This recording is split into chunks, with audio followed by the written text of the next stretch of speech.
In Lesson 3, I will bring together all we have learned in brushes and textures to create advanced fills and new brushes. I'll demonstrate how to add color layers to Photoshop pattern fills. We'll repurpose the plaited brush to create an espadrille rope sole texture. And I'll guide you through advanced gradients to create highlight effects. I'll also introduce you to some of the properties of the transparency panel when I demonstrate how to make a vector fill appear as if it's printed on a leather texture. Finally, I will remove all color from the drawing to prepare it as a black and white technical drawing. Each of these processes will build on knowledge you have already learned in this course and add an extra layer of finish and expertise to your drawings. I won't repeat lessons already covered, but will reference them in the transcript as I go, so you can go back to those lessons to refresh yourself if need be. You can find these highlighted in orange in the transcript. Please download my resource files, as I have some extra fills for you to use in this lesson. So let's get going with the last lesson of this course. Remember to go into the Layers panel and unlock each layer that you are adding a new fill or finish to. First, we'll have a look at the espadrille rope texture fill. As I said to you when we did the plaited leather brush, this comes in and out of vogue quite regularly, as does the classic espadrille sole. I'm going to demonstrate how we can repurpose the plaited brush to create a rope fill as well as a rope brush. In this demonstration, I will also demonstrate how you can mask a shape. First, I'll go to the brushstroke panel and open my assets file. Remember, here on the right of the brushstroke panel is the drop-down menu for the panel. I'll select Open Brush Library and Other Library to open my file directory. As I have said before, I prefer to save my assets file in a folder I can easily access to update with new assets. So I have mine here in my resource folder.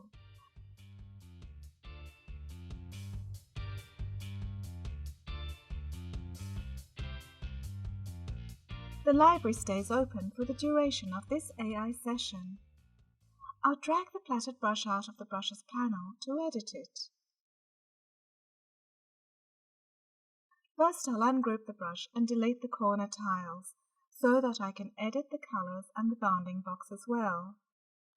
I'm creating rope-colored swatches, and I'll use the Edit Color option here in the option bar to change colors. I've referenced this in the script below. The first brush is a single plait, but I'll edit the bounding box to have the stroke fall on the edge of the plait. Once this is done, I simply load this into the Brushes panel and continue as before.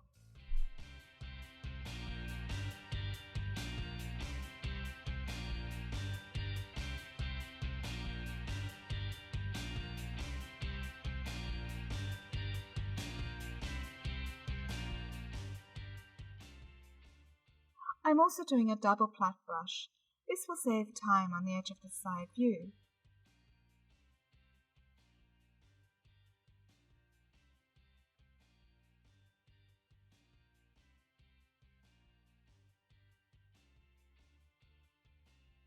And now for the pattern fill. Here I will introduce you to another feature that I only use if I have a very simple graphic repeat. I'm going to use the single plait brush for this.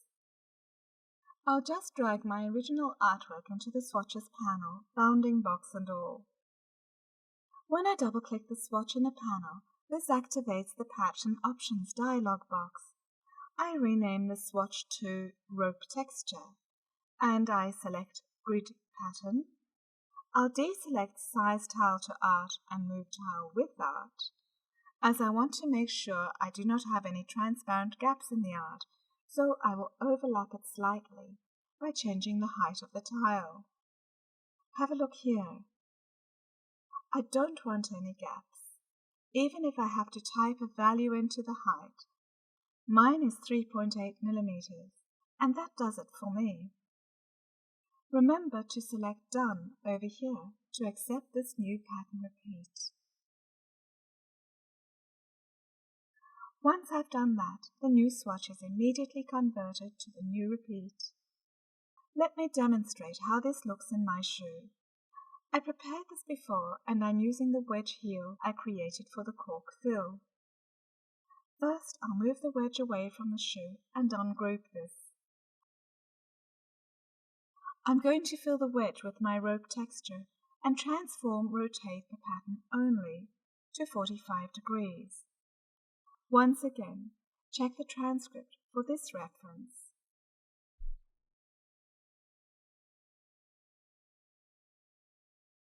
Now, I'll add the rope finish on the edge of the sole.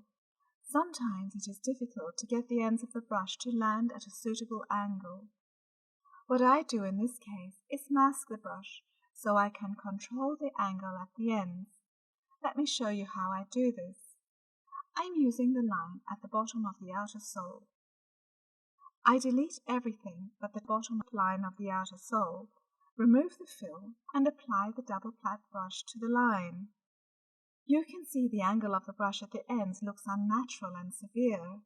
I can remedy this with a mask. To create the shape I want to use as a mask, I copy this line to the front first. Remember, Command or Control C and Command or Control F to copy to the front. I'll remove the brush stroke I applied to the line here in the brushes panel. Remove brush stroke. Now I will make the stroke weight wide enough to cover the plaited brush below. Once that is done, I will expand this line here in the Object drop-down menu. I select Expand and Stroke Only. Now I will simply swap the fill and stroke in this shape. I can now shape the ends of this.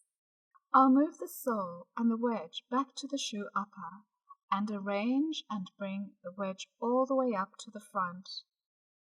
Now I can edit the shape to blend back to the upper. I'll lengthen the plaited brush after I've masked the shape.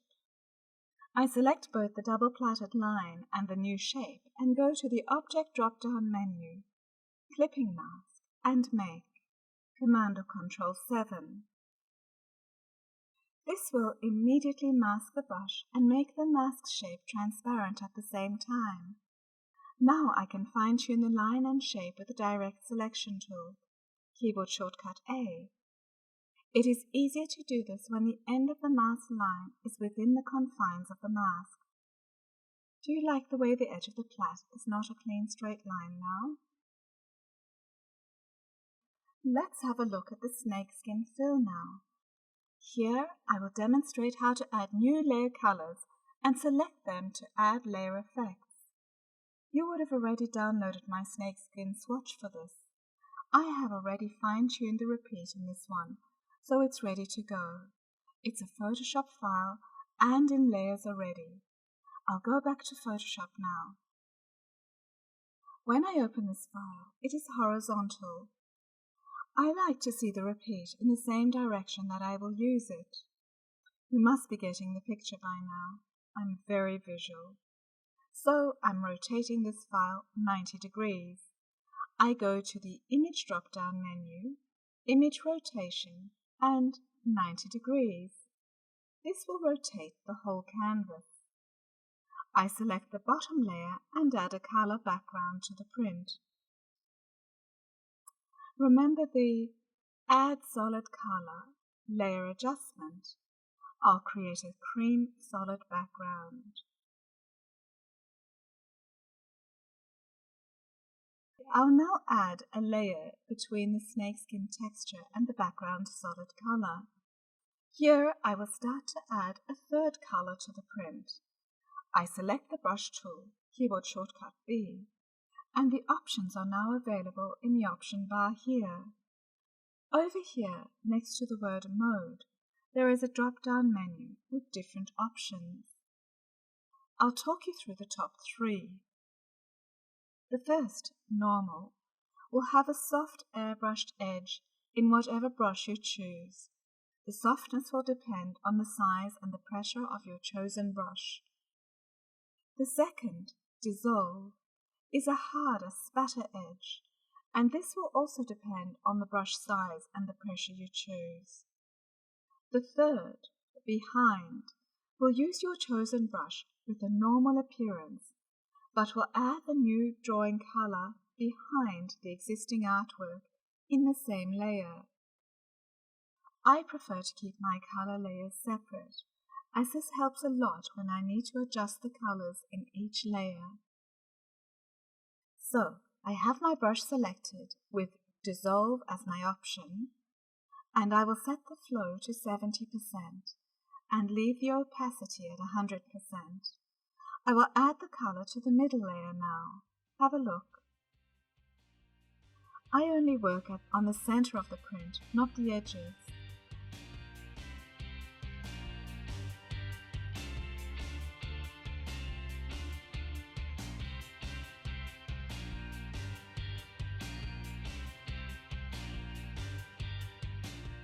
Once this is done, I'll offset the print vertically only. Remember we did this in Module 4, Lesson 2b, Photoshop Offset Overview. I need to offset both the snake texture layer and the color detail layer with the same value. I'll select the color detail layer and offset this first.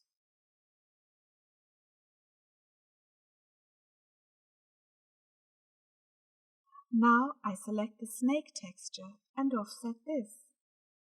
When I select the filter drop-down menu, you will notice the word Offset at the top of the menu. When I select this, the snakeskin layer is immediately offset at the same value as the last layer. This will only appear here if it was a recent activity. I'm selecting the color layer again to add some more color to the center of the print. I'll do the horizontal offset now.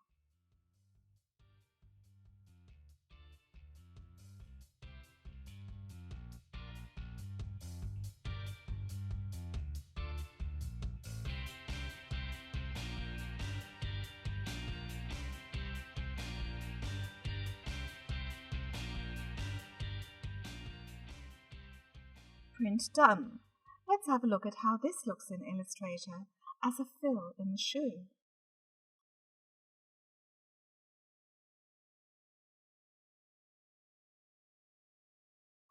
I place and make a copy of this Photoshop file in Illustrator.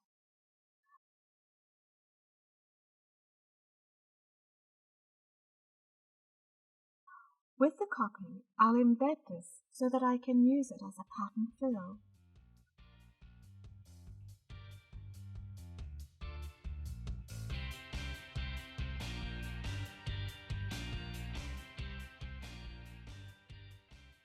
Here it is in the shoe. Now, it's easy enough to change colors of this print, but as you know, it must be done in Photoshop. I select my original placed artwork and Edit Original here in the option bar. I can change the cream to another color by either double-clicking on the solid color layer adjustment here in the layer panel, or I can just add a new solid color layer adjustment. For the color detail layer, I can add another solid color layer adjustment, but first I need to select the artwork to only color the actual shapes. Have a look at how I do this. I rest my cursor on the thumbnail in the Layers panel. I hold my Command or Control key down and click my cursor on the thumbnail at the same time. Can you see the running ants around the color? This has selected everything in that layer. Now when I select the solid color layer adjustment, it will mask out the areas I don't want changed and allow only the selected color to change. Let me demonstrate how this looks when I disable the mask. Can you see how it makes the whole layer a solid color? This isn't what we want, so let me enable the mask again. I'll save this and go back to Illustrator.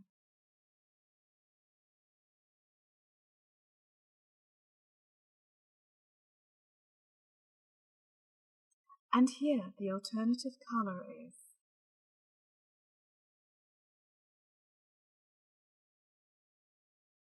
In the next example, I'm going to demonstrate advanced gradients to create highlights and shadows. You are already aware of how to change colors and use the linear and radial gradients. We did this in Module 3 if you look at the introduction, Gradient Panel Explanation. Now I will introduce you to this gradient option over here, Freeform Gradient.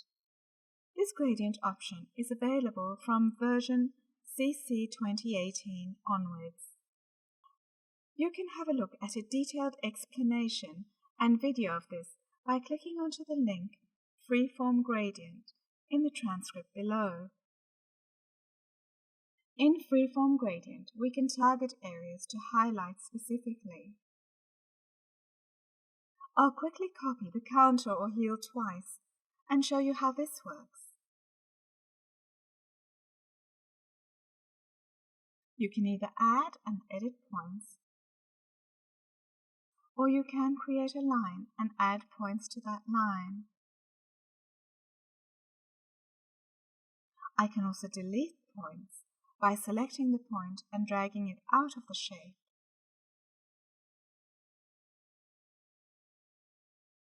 Let's apply this to the shoe here. For simplicity, I can get away with using a linear gradient on the front strap, the crossover strap, and the ankle strap on the side view. I will use freeform gradient on the counter or heel of the shoe, and I'll use both points and lines.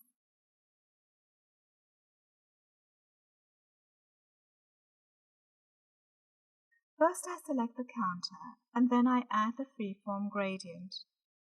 Immediately a few points are added. I can only do this if the fill option is active or in front of the stroke option. I'll make all those points black, the base color of my shoe. Now I select the line option over here to create the highlight on the heel. I draw a line by either linking the points already on the shoe or by placing new points down.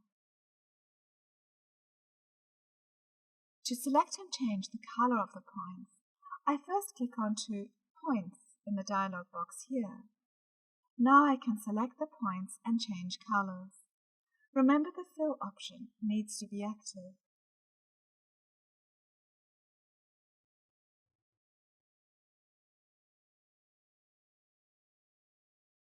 You can see how I experiment with color, points, and lines to achieve the best results.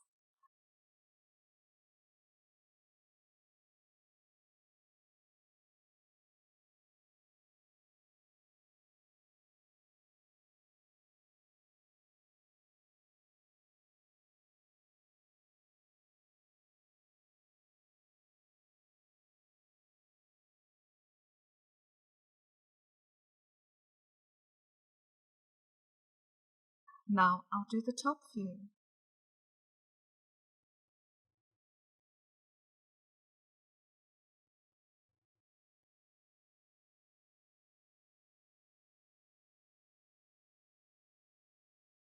How do you like this? It's a great new addition to Illustrator. Have a look at this shadow effect here. I'll demonstrate how easy it is to do this. Here I'll introduce you to the Effects drop-down menu in Illustrator and the Appearance panel. All I've done is draw an ellipse, put a deep grey in it, and made it slightly transparent. In the Effects drop-down menu, I'll go to Effects, Stylize, and Feather. A dialog box is activated, and I will check Preview and simply make the feather bigger or smaller, and then accept this. I also have the option to edit this effect here in the Appearance panel. Can you see here where it says Feather Effects? I can now double-click to edit this effect. Very simple.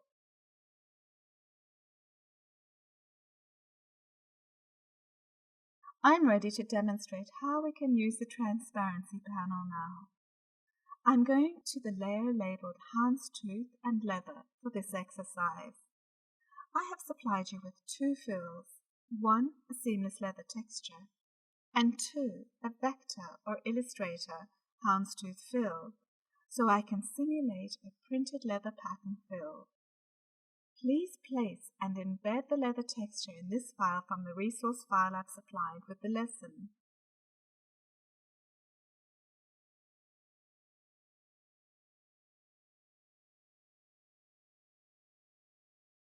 Now, you can open the houndstooth file through the Swatches panel drop-down menu, in the same way as we open the brush library.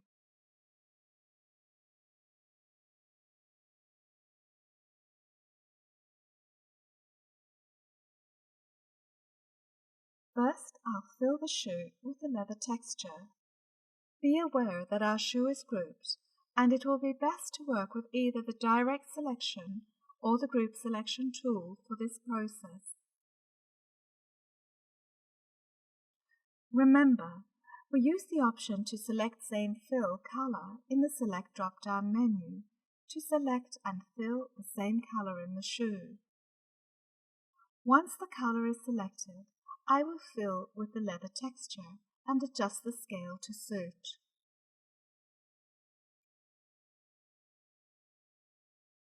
The next step will be to make a copy of each of the shoe panels, one at a time, to ensure the layer order of the panels remains the same. Let me first demonstrate this, and then I'll talk you through the process.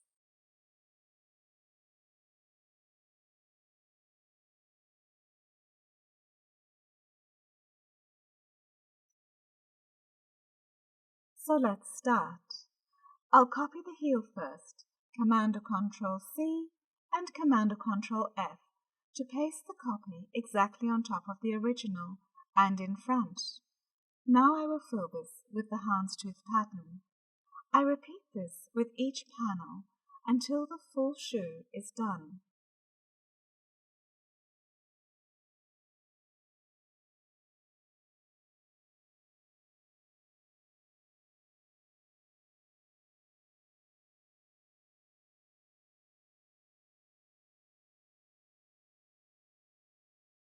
Now I select one of the houndstooth panels with my direct selection and select same fill color again. When this is done, I am going to add a transparency blending mode. This will be in the transparency panel over here. There are no hard and fast rules, just the final look you are interested in. I have already experimented with these, and I know that the blending mode difference is best suited to this print. Usually multiply works well for me, but with this print the black looked too solid. You have a little play with these now and see what suits you best. Now for this mirror effect over here. This effect includes the concept of masking that I demonstrated first with the rope brush in Illustrator and then in Photoshop. When I selected the snakeskin color layer to edit the color, a mask was automatically added to the print. Let me demonstrate first. I'll reflect and copy this whole shoe. Transform, reflect, then select Horizontal Reflect. This reflects the shoe up and down. Now I want the shoe to appear as if it's sitting on a highly polished surface. I move the shoe down as if it was a reflection of the original, and then I send it to the back. Here I will create the masked effect. I'll draw a rectangle over the shoe and fill it with the default black and white linear gradient. Now I select both the rectangle and the shoe and I open my transparency panel. And over here, I check Make Mask. Now you can see that where the white overlays the shoe in the gradient rectangle, the shoe is visible, and where the black is overlaid, the shoe is not visible. In the transparency panel, I'll just select the mask thumbnail over here and edit the mask. First, I'll rotate the gradient to 90 degrees.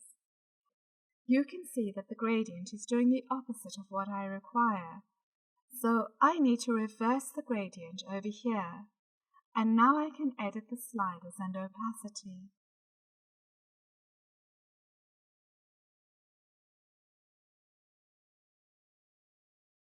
Great little trick, isn't it? You must remember to deselect the mask in the transparency panel so that you have access to your full layers panel.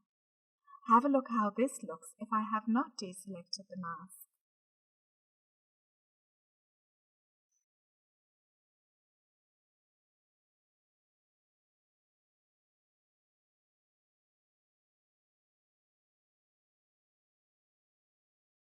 Finally, we can turn our drawing into a black and white specification drawing and conclude this course. I'm going to copy and paste in place this houndstooth print shoe. I select the artwork and copy, click onto the last artboard to activate it, and then here in the Edit drop-down menu, I can paste in place. Don't forget to unlock the black and white layer and move this up into that layer while it is still selected. Once all other layers are locked, I'll change the colors using a combination of methods demonstrated so far.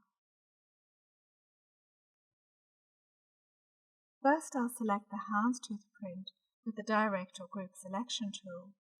Select Same Fill Color and make the transparency blend mode normal again. Next, I'll delete the layer with the leather texture.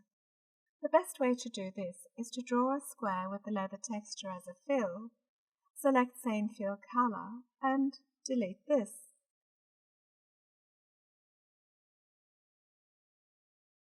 I'll select the houndstooth print again, and I'll edit the colors by clicking onto the Recolor Artwork option here in the option bar, or through the drop-down menu pathway, Edit, Edit Color, Recolor Artwork. Here I can change the black to a light grey. Once I accept this, I don't deselect immediately, as I need to change the stroke back to black. I can keep selecting the colors now and changing either the stroke or fill until the drawing can be used as a specification drawing. And here the final drawing is. You practice yourself and don't forget that I am available to answer any queries you may have. Don't forget to do the quiz at the end of this module. It'll just help you remember a few things that you've done already. This concludes Module 4. It also concludes the course. It has been such a pleasure for me to guide you through my illustrated drawing techniques for footwear. I'm sure that you now have quite a few new tools you can apply to your own unique designs. It would be great if you could share your designs with me. I'd love to see how you did.